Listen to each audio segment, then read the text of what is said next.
नमस्कार, जय हिंद। मैं मोहन पाठक और बात करेंगे हम सोना और चांदी पर। अब हम सोना चांदी च्यवनप्राश पर नहीं बात कर रहे हैं, हम मेटल पर बात कर रहे हैं, उन धातुओं की बात कर रहे हैं जो दुनिया में महंगी धातुओं में गिनी जाती हैं। हम बात करेंगे कि जैसे ही नया साल चढ़ा था, चांदी की कीमत लगातार बढ़ी थी और उसी तरह सोने की कीमत भी लगातार बढ़ी। कई सारी रिपोर्ट्स आ रही हैं जिनमें India Boolean and jewellers association की बात करें तो 1 जनवरी को चांदी 2.29 लाख रुपए प्रति किलो थी, यानी कि 2,29,000 रुपए प्रति किलो थी। लेकिन 29 जनवरी तक आते आते इसका हाई रेट अगर देखें तो 3.79 लाख रुपए पर पहुंच गई, यानी कि 3,79,000। कहाँ 2,29,000, कहाँ 3,79,000। लेकिन आपको बता दें कि 30 जनवरी को ही दिन में इसके दाम 10.7% गिर जाते हैं और ये 3,39,350 रुपये पर आ जाता है। और मल्टी कमोडिटी एक्सचेंज पर चांदी 1 लाख से ज़्यादा गिरकर 2,93,000 रुपये प्रति किलो हो जाती है, जो MCX होता है। MCX का पूरा नाम होता है मल्टी कमोडिटी एक्सचेंज। तो इतनी तेज़ी से ऊपर जाना और फिर अचानक से नीचे गिर जाना, ये होता कैसे है? और चांदी के दाम क्या आने वाले समय में और ज़्यादा गिरेंगे? ये चीज़ें आपको समझनी पड़ेंगी कि ऐसा क्या हुआ कि ये सारी चीज़ें घटी। जैसा कि हमने आपको बताया कि जनवरी माह में शुरुआती दौर में इसका दाम बढ़ा और बढ़ते बढ़ते बहुत ज़्यादा बढ़ा और फिर अचानक से इसका दाम गिर गया। आपको बता दें कि इंटरनेशनल मार्केट में 29 जनवरी को चांदी की कीमत $115.8 प्रति औंस थी। एक ही दिन में 31% गिरकर 30 जनवरी को चांदी का रेट $84.63 प्रति औंस हो जाता है। एक औंस में अगर हम देखें तो 28.35 ग्राम होते हैं। ये चीज़ आपको ध्यान रखना होगा, जो इसका पैमाना है, एक औंस बराबर 28.35 ग्राम होता है। अब इस तरीके से एक ही दिन में चांदी मल्टी कमोडिटी एक्सचेंज MCX पर भी 27%, यानी लगभग 1.10 लाख रुपए गिर गए। 29 जनवरी को MCX पर चांदी का रेट 4.1 लाख रुपए प्रति किलो था, जो 30 जनवरी को गिरकर 2.91 लाख रुपए हो गया। और ये अचानक से हुआ, जिसमें अमेरिका का कहीं ना कहीं रोल नजर आता है। ट्रंप ने केविन वार्स को फेडरल रिजर्व का प्रमुख बनाया है। 30 जनवरी 2026 को अमेरिकी सेंट्रल बैंक यानी फेडरल रिजर्व का नया चेयरमैन बनाने की घोषणा इनके द्वारा की गई है। वार्स को हॉकिश यानी सख्त मौद्रिक नीतियों का समर्थक माना जाता है। निवेशक जो हैं इनको लेकर काफ़ी सजग हो गए। निवेशकों को लगा कि महंगाई पर कंट्रोल करने के लिए वार्स ब्याज दरों में ज़्यादा कटौती नहीं करेंगे और डॉलर मजबूत हो जाएगा। इससे निवेशक चांदी सोने जैसी कमोडिटी के बजाय डॉलर में ज़्यादा निवेश करने लगे और चांदी की बिकवाली शुरू हो गई। बात समझ रहे हैं कि जो लोग अपना पैसा चांदी और सोने में लगा रहे थे, वो लोग अपना पैसा डॉलर में लगाना शुरू कर दिए। चांदी की बिक्री तेज होने से इसकी कीमतें तेज़ी से घट गई। अगर किसी सामान को ज़्यादा बेचा जाता है तो अचानक से घट जाता है, फिर जब वो मार्केट में कम हो जाती है तो फिर से उसका दाम बढ़ने लगता है। ठीक है, डिमांड एंड सप्लाई को अगर आप ध्यान में रखेंगे तो ये चीज़ें होती हैं। फिलहाल यहाँ डिमांड एंड सप्लाई से थोड़ा सा हट के था। दरअसल किसी भी देश में महंगाई बढ़ने का वहाँ की बैंकें अपनी ब्याज दरें कम कर देती हैं, यानी बैंकों में पैसा जमा करने पर रिटर्न कम मिलता है। ऐसे में लोग चांदी और सोने का रुख करते हैं, यानी कि बैंक अगर ब्याज कम दे रहा है तो लोग धातुओं पर ज़्यादा ध्यान देते हैं, सोने चांदी खरीद के रख लेते हैं, क्योंकि ये खराब होने वाली चीज़ तो है नहीं, ना घटने वाली चीज़ है। ये दिन पे दिन इसके दाम बढ़ते जाते हैं। 2025 में फेडरल बैंक ने 2025 में 3 बार कटौती की। इससे डॉलर कमज़ोर हुआ और सोने चांदी को सुरक्षित निवेश मानते हुए लोगों ने इसकी खरीदारी कर ली। फोर्ब्स मैगजीन कहती है कि ट्रंप के ऐलान के बाद डॉलर में रैली देखने को मिली और इंटरनेशनल मार्केट में चांदी 33% जबकि सोना 12% गिरा, क्योंकि लोगों का झुकाव इस पर था ही नहीं। उसी तरह अमेरिकी फर्म सिटीजन वेल्थ ने कहा कि चीफ जो है इन्वेस्टमेंट ऑफिसर माइकल हैंस हैं, उन्होंने बताया कि ट्रंप के वार्स को चुने जाने के बाद मार्केट में डॉलर मजबूत हुआ और कीमती मेटल्स की बिक्री शुरू हो गई।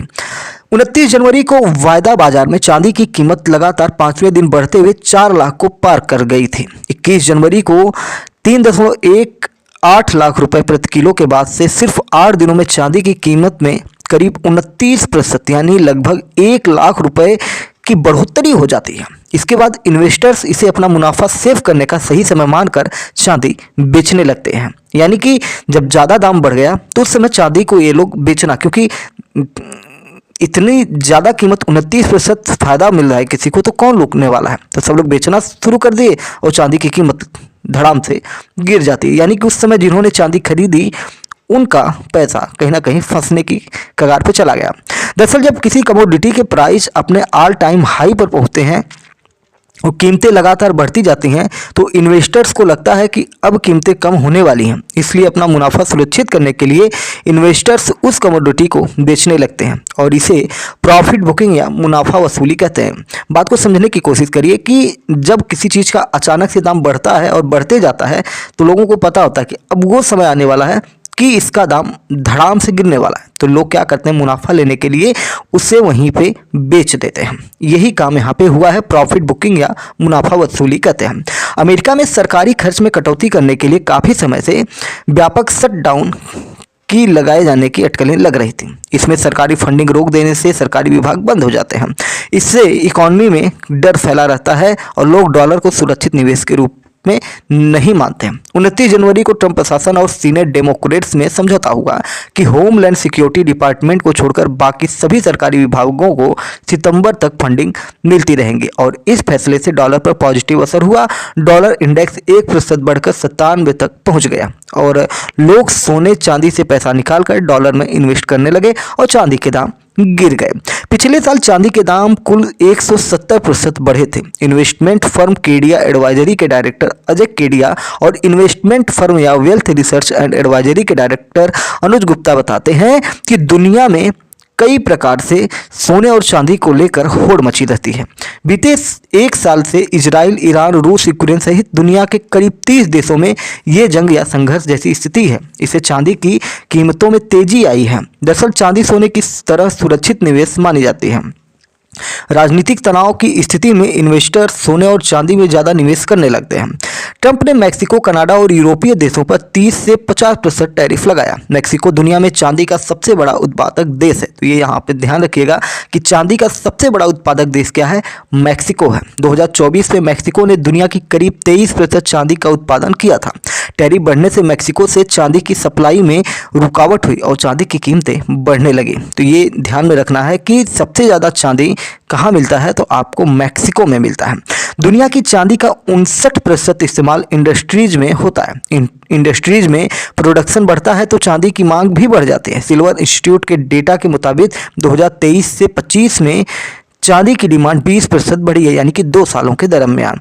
चांदी का सबसे ज़्यादा इस्तेमाल सोलर पैनल बनाने में होता है। दुनिया भर में सोलर एनर्जी की डिमांड लगातार बढ़ती जाती है। उसके साथ ही smartphone, laptop, electronic batteries, electronic vehicle, गाड़ियां जो हैं और दवाइयों में भी चांदी का यूज होता रहता है।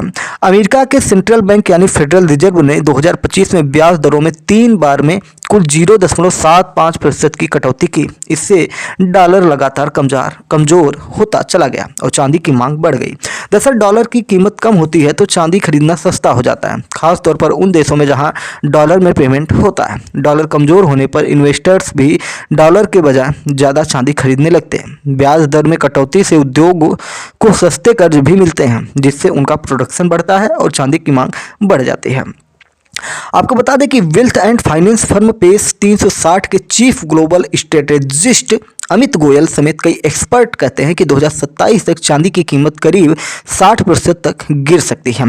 इसकी कई वजह हो सकती हैं, जैसे इन्वेस्टर को डर है कि चांदी की कीमत बढ़ी हुई कीमत ज़्यादा दिन नहीं टिकेगी, यानी कि जो दाम बढ़ा हुआ है वो ज़्यादा दिन तक स्टेबल नहीं रहेगा, वो आ जाएगा नीचे। इसे ट्रेड की भाषा में अनसस्टेनेबल रैली कहते हैं। इसलिए 2026 में इन्वेस्टर्स अपना चांदी का स्टॉक शेयर बेचकर प्रॉफिट बुकिंग कर रहे हैं। अगर प्रॉफिट बुकिंग जारी रही तो चांदी की कीमत 65 औंस प्रति डॉलर तक गिर सकती है। अब औंस क्या है वो हमने आपको बता दिया है। 2027 मार्च तक ये कीमत लगभग 35 से 40 डॉलर तक गिर सकती है। इसी तरह कच्चे माल की कीमत बहुत ज़्यादा होने से फैक्ट्रियां उसे छोड़कर कोई सस्ता विकल्प ढूंढ लेती हैं। चांदी की कीमत जो बढ़ती है, इसके चलते इंडस्ट्रीज ने चांदी के विकल्प की तरफ शिफ्ट करना शुरू कर दिया है। हाल ही में इजराइल, ताइवान, ऑस्ट्रेलिया और चीन की सोलर इंडस्ट्री और सॉलिड स्टेट बैटरी में सस्ता होने के चलते चांदी की जगह तांबे का इस्तेमाल किया जा रहा है। इससे चांदी की मांग घटेगी और कीमत कम होगी। सोलर प्लेट्स और सोलर बैटरीज में चांदी का इस्तेमाल लगातार किया जा रहा है। गोल्ड सिल्वर रेशियो यानी सोने और चांदी की कीमतों का अनुपात, तो आसान भाषा में कहें तो 1 औंस सोना खरीदने के लिए जितने औंस चांदी की ज़रूरत होगी, वही उस समय का गोल्ड सिल्वर रेशियो होगा। यह रेशियो आमतौर पर 80 तक हो जाता है। अगर चांदी की कीमत चढ़ती है तो रेशियो बहुत कम हो जाता है। 2025 में ये 35 से 40 तक आ गया था। ऐसे में चांदी ओवर वैल्यूड कही जाती है। गोल्ड सिल्वर रेशियो कम होने पर इन्वेस्टर ये देखते हैं कि चांदी सोने के मुकाबले महंगी हो रही है और फिर वे चांदी बेचकर सोने की खरीदारी करने लगते हैं। इससे चांदी की कीमत गिरने लगती है। अब सोने की कीमत में भी ठहराव आ रहा है, इसलिए चांदी की बिक्री बढ़ने से इसकी कीमत तेजी से घटने लगती है। चांदी की कीमत कम होने से सोलर बैटरी और इलेक्ट्रॉनिक की मैन्युफैक्चरिंग कास्ट घटेगी। कंपनियां ज़्यादा प्रोडक्शन कर सकेंगी और मार्जिन बढ़ेगा। बाजार में ज्वेलरी, चांदी के बर्तन और सिक्कों की जो मांग है बढ़ जाएगी। त्योहारों के सीजन में ज्वेलर सस्ता स्टॉक भर सकेंगे और उनको फायदा हो जाएगा। भारत में 2025 में सिल्वर ETF के निवेशकों की हिस्सेदारी बढ़ी है। चांदी के दाम गिरने से नए इन्वेस्टर को मौका मिल जाएगा। इन्वेस्टर लंबे समय के लिए निवेश कर पाएंगे, यानी कि ढेर सारा माल वो रख पाएंगे। भारत दुनिया में सबसे ज़्यादा चांदी खरीदने वाले देशों में से एक है। वर्ल्ड सिल्वर सर्वे 2023 के मुताबिक विश्व में कुल चांदी की मांग में से 25% भारत से थी। भारत अपनी कुल चांदी का 85 से 90% हिस्सा विदेशों से आयात करता है, यानी कि भारत में चांदी बहुत कम है। चांदी की कीमत घटने से देश को उतनी ही मात्रा खरीदने में कम डॉलर खर्च करने पड़ेंगे, जिससे इससे ट्रेड डेफिसिट कम हो जाएगा। चांदी की कीमत गिरने से फिजिकल चांदी, सिक्के या बार की वैल्यू घटेगी। ऐसे में जिन निवेशकों ने ऊंचे दाम पर चांदी खरीद रखी है, उन्हें कीमत गिरने पर नुकसान हो जाएगा। जो ट्रेडर्स अनुमान पर इंटरनेशनल मार्केट में चांदी पर बाई पोजीशन लेते हैं, उनके लिए गिरावट खतरनाक होती है। ऐसे में मार्जिन कॉल का खतरा बढ़ता है। कई इन्वेस्टर्स को भारी नुकसान भी होता है। रिटेल इन्वेस्टर के लिए अगर बताया जाए तो अभी चांदी का नया स्टॉक न खरीदें, क्योंकि चांदी की कीमतें कम होने वाली हैं। 2027 तक इंटरनेशनल मार्केट में चांदी की कीमत $35 प्रति औंस तक गिर सकती है। इससे चांदी से थोड़ा संभल के रहना है। चांदी की कीमतों में इतने तेज उछाल के बाद उतनी ही तेजी से गिरावट पहली बार नहीं है। इससे पहले भी 1980 और 2011 में भी चांदी की ग्लोबल कीमतों में रिकॉर्ड बढ़ोतरी के बाद तेजी से कीमतें गिरी। 1970 के दशक में डॉलर कमजोर हो रहा था। महंगाई, ईरान क्रांति और सोवियत अफगान युद्ध के चलते निवेशक चांदी की ओर मुड़ चुके थे। इसी दौरान 2 अमेरिकी अरबपति भाई नेल्सन बंकर हंट और विलियम हर्बर्ट हंट ने 100 मिलियन औंस से ज़्यादा चांदी और फ्यूचर्स कॉन्ट्रैक्ट खरीदे, जो दुनिया की कुल सप्लाई का 1/3 था। उन्हें लग रहा था कि चांदी की कीमत आसमान छू लेगी। जब हंट ब्रदर्स ने उधार लेकर सिल्वर खरीदना शुरू किया तो कीमत $2 प्रति औंस थी। 1979 में सिल्वर की कीमत $6 प्रति औंस और 1980 में $50 प्रति औंस पहुंच गई, यानी एक साल में चांदी में कुल 713% की बढ़ोतरी हुई। हंट ब्रदर्स का प्लान बिल्कुल ठीक चल रहा था, लेकिन कमोडिटी एक्सचेंज इंक यानी कॉमेक्स 7 जनवरी 1980 को कॉमेक्स सिल्वर रूल 7 लाई। इसमें मार्जिन पर कमोडिटी खरीदने पर पाबंदियां लगा दी गई। सिल्वर थर्सडे के नाम से मशहूर तारीख यानी 27 मार्च 1980 को Hunt brothers margin call miss कर गए, यानी जो पैसा उन्हें देना था वो नहीं दे पाए। ऐसे में ब्रोकर ने सिल्वर बेचना शुरू कर दिया और एक ही दिन इसकी कीमत 50% से ज़्यादा गिर गई। इसके बाद कीमतें 90% गिरकर $4.90 तक पहुंच गए। इस क्रैश के बाद हंट ब्रदर्स पर $10 मिलियन का फाइन और ट्रेडिंग करने से हमेशा के लिए बैन कर दिया गया। 1988 में दोनों भाई दिवालिया हो गए थे, यानी कि उनका प्लान तो सक्सेसफुल था, लेकिन उनके पीछे भी पूरी दुनिया प्लान करके बैठी थी और इनको गिराने में किस प्रकार से चीज़ें हुई वो आपने समझ लिया। यानी कि कोई भी चीज़ स्थिर नहीं रह सकती है। तो इस प्रकार से ये यहाँ से सीखने वाली चीज़ होगी कि जब भी महंगाई अचानक से बढ़े तो उस समय चीज़ों को खरीद कर रखने से बेहतर है कि उस पर थोड़ा सा इंतज़ार करें, और जिससे कि भविष्य में कोई नुकसान ना हो पाए। 2008 में वैश्विक आर्थिक संकट के चलते अमेरिका के फेडरल रिजर्व ने क्वांटिटेटिव ईजिंग यानी QE प्रोग्राम चलाया। इसके तहत डॉलर की छपाई बढ़ाई गई। इससे पेपर करेंसी की कीमत घटी और चांदी की कीमत भी करीब $10 प्रति औंस तक गिर गई थी। निवेशक चांदी को सेफ एसेट की तरह देखने लगे। खरीद बढ़ने से जनवरी 2011 में चांदी की कीमत करीब $30 प्रति औंस और अप्रैल 2011 में चांदी की कीमत $48.60 प्रति औंस पहुंची। ये 1980 के बाद के 31 साल का ऑल टाइम हाई प्राइस था। मई 2011 से CME और एशिया के स्टॉक एक्सचेंजेज ने मार्जिन बढ़ाया। डॉलर दोबारा से मजबूत होने लगा और निवेशक चांदी से कैश और डॉलर की तरफ शिफ्ट होने लगे। इसके चलते 2011 के आखिर तक चांदी 28.18 डॉलर प्रति औंस तक गिरी। 2015 तक कीमतें $14 के आसपास रही हैं। इसी तरह ये बताया जा रहा है कि भारत में 1 फरवरी को पेश होने वाले बजट के बाद सोना चांदी खरीदना सस्ता हो सकता है। सरकार इस पर लगने वाली कस्टम ड्यूटी को 6% से घटाकर 4% कर सकती है। अगर ऐसा होता है तो सोना प्रति 10 ग्राम करीब 3,000 और चांदी 6,000 रुपये सस्ती हो सकती है। 2025 में सोना 75% और चांदी 167% बढ़ी है। अभी यानी जनवरी 2026 में 10 ग्राम 24 कैरेट सोना है और 1.50 लाख और 1 किलो चांदी 3.5 लाख रुपए में मिल रही है। तो ये चीज़ें आपको ध्यान रखना है, यानी कि 10 ग्राम 24 कैरेट का सोना जो है लगभग 1.5 लाख रुपए का मिल रहा है। दुनिया में जो तनाव बढ़ रहे हैं, इसके कारण निवेशकों ने जो जोखिम लेकर सोने चांदी को सेफ एसेट माना, ये सब इसकी वजह है। और बाकी चीज़ें हमने डिटेल में आपको बताई हैं, जो आपको समझ में आ गया है कि किस प्रकार से क्या चीज़ें हो रही हैं।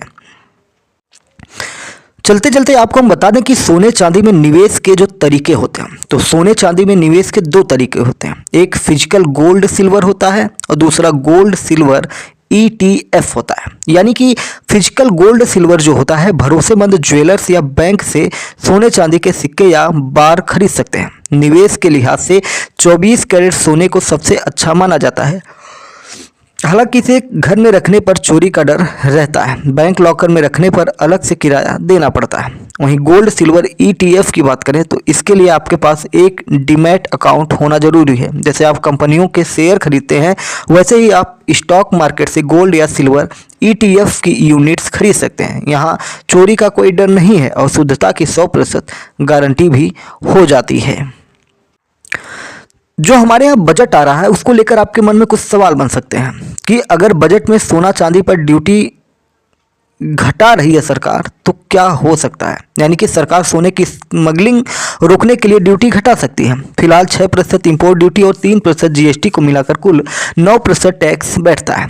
ग्रे मार्केट में काम करने वाले लोग इस 9% टैक्स को बचाकर प्रति किलो सोने पर करीब 11.5 लाख रुपए का मुनाफा कमा रहे हैं। सरकार टैक्स और कम करती है तो अंतर्राष्ट्रीय और घरेलू कीमतों का अंतर कम होगा और तस्करी कम हो जाएगी। सरकार ने जुलाई 2024 के बजट में सोने पर इंपोर्ट ड्यूटी को 15% से घटाकर 6% कर दिया था। इससे डिमांड करीब 10% बढ़ गई थी। ड्यूटी कम होने से मैन्युफैक्चरिंग कास्ट घटेगी और भारतीय ज्वेलरी एक्सपोर्ट को ग्लोबल मार्केट में मुकाबला करने में मदद भी मिल जाती है। EV और सोलर पैनल मैन्युफैक्चरिंग में चांदी का ज़्यादा इस्तेमाल होता है। ड्यूटी कम होने से मैन्युफैक्चरिंग बढ़ेगी, जो ग्रीन एनर्जी ट्रांजिशन में मदद करेगा। आपको बता दें कि क्या असर हो सकता है अगर ड्यूटी घटा दी जाती है।